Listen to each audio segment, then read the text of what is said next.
This is the assembly of the OXXO sliding patio door. Shown unpackaged is one half of the door with the vent and joining panel. Here are the threshold, headstop, and fixed interlock stops. The splice kit contains the needed splicings and fasteners to complete the process.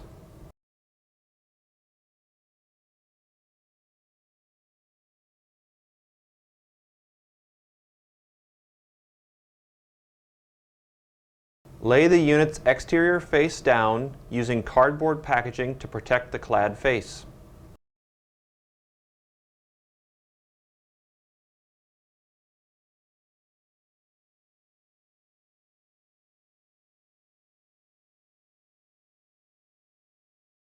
Separate the halves by about 9 to 12 inches next to each other.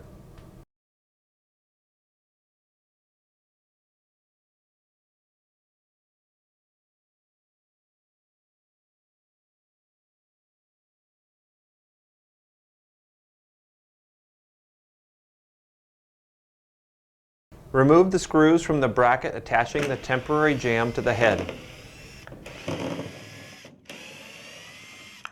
Next, remove the screws from the bracket attaching the temporary jamb to the sill.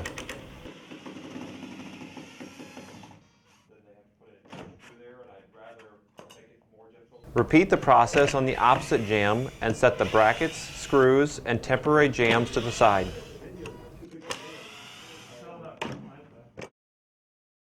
Pry the temporary headstops off with a flat blade screwdriver or pry bar.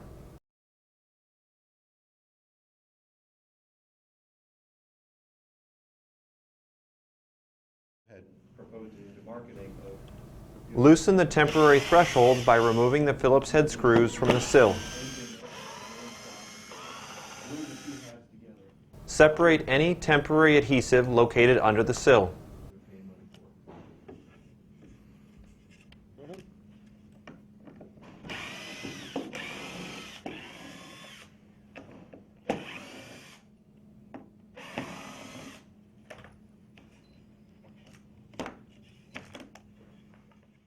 Push the two halves to approximately 6 inches apart. Remove all of the head splice components from the splice kit packages.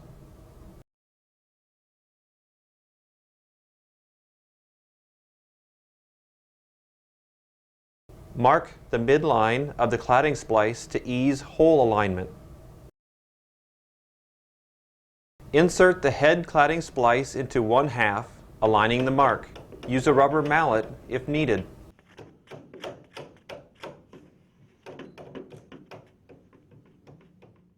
Install two number 6 by 1/2 inch screws through the head extrusion, starting from the hole furthest from the splice.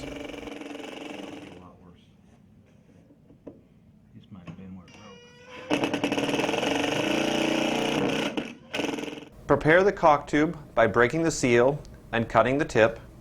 Then apply caulk to the perimeter of the cladding splice and the depth of head.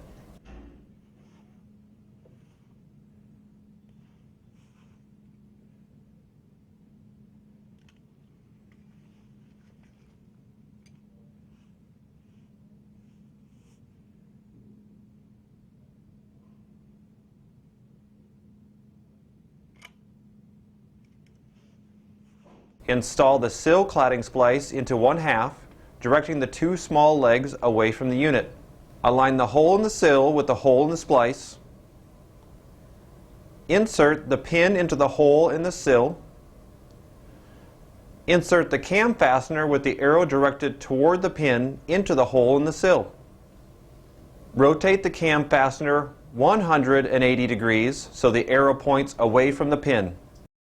Apply the black sill gasket to the sill joint.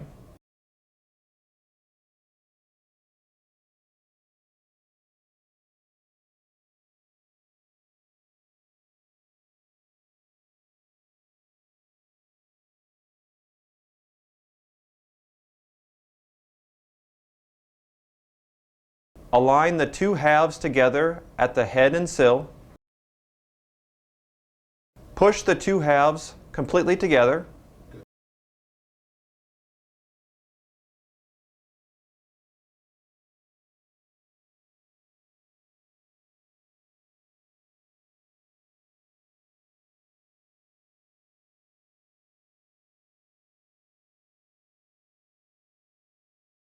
Insert the cam fastener with the arrow directed toward the pin and rotate 180 degrees so the arrow points away from the pin.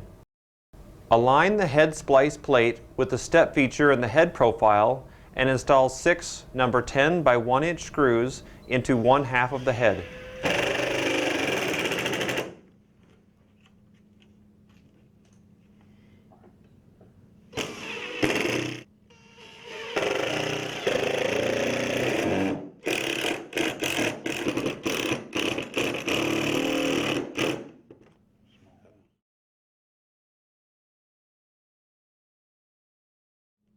Prepare to tighten joint by placing one screw into the feature further from the joint.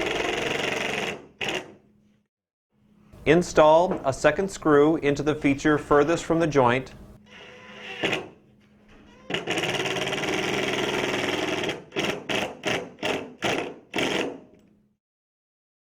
Then install 6 remaining screws.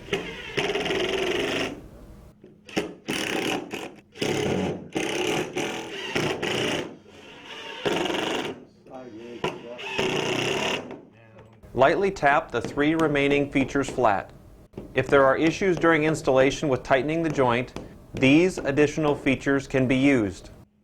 Starting with the screw nearest the joint, install 2 number 6 by 5/8 inch screws through the head extrusion into the head cladding splice. If needed, use an awl to help align the holes.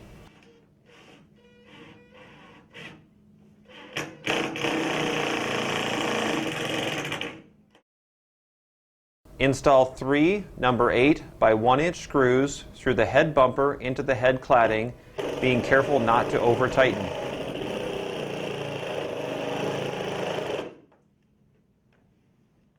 Facilitate assembly by propping up the sill by 1 to 2 inches under both halves. Align the sill cladding splice using an awl to help align the holes.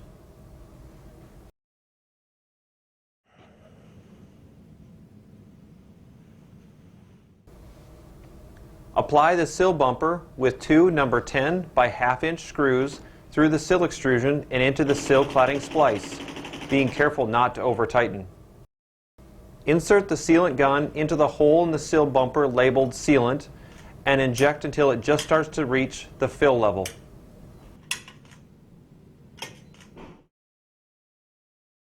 Remove the tape liner from each side of the sill.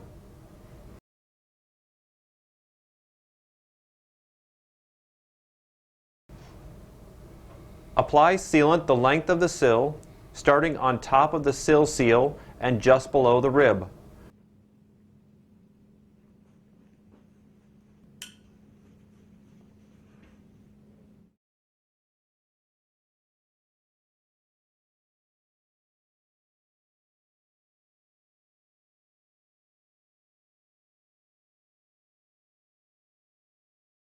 Caulk the joint from the bumper to the rib, then continue across the rest of the sill.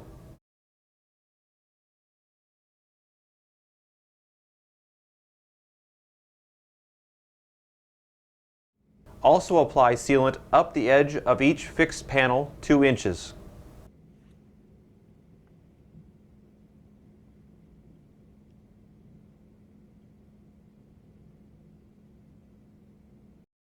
Remove the tape liner from each side of the threshold. Then, with the weather strip bulb facing down, place the threshold on the rib of the sill.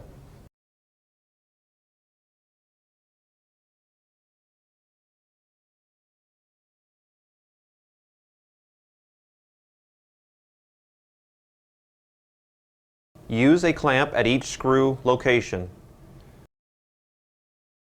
Pre-drill to a 1 inch depth and install screws in each hole of the sill.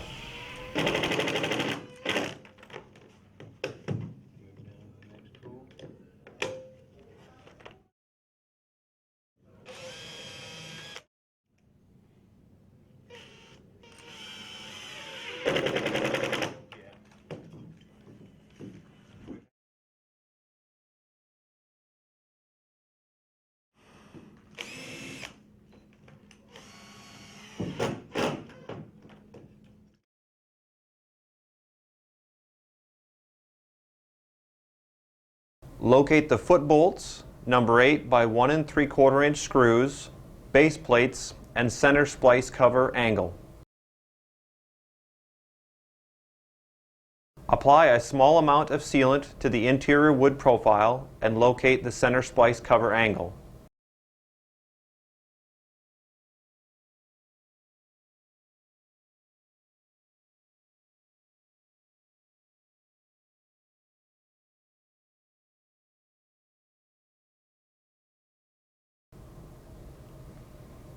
Align the foot bolts, screws, and base plates, ensuring that the latch is oriented properly.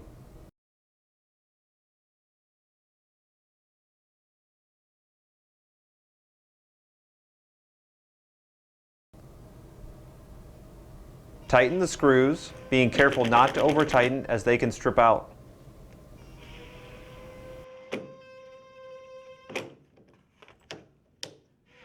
Attach the foot bolt to the opposite side. Install the head stop, ensuring the stop is tight against the screen track.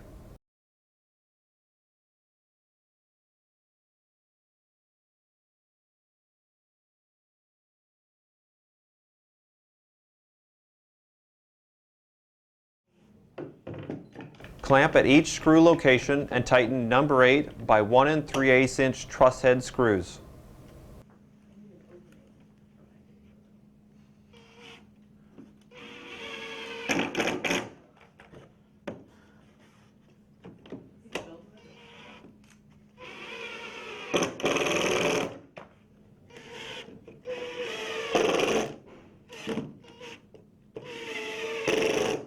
Apply sealant the length of each fixed panel stop in the groove closest to the black kerf cover.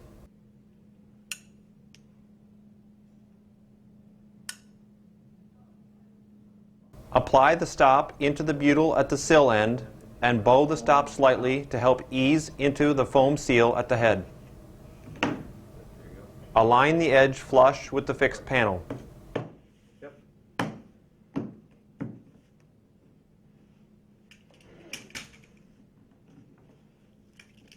Use 18 gauge finish nails or 1 1/2 inch staples to affix the stop in 5 to 7 locations.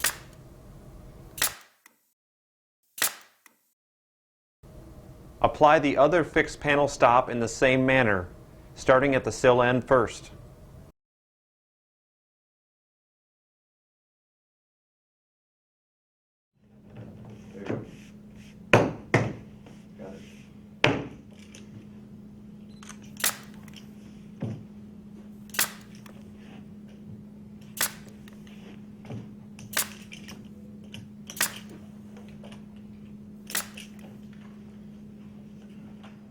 Raise the unit, set it, and fix into opening as per installation instructions.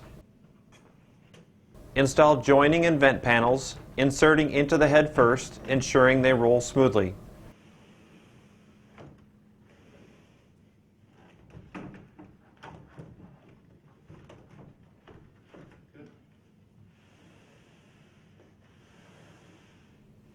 Adjust rollers, if needed, to set panel height.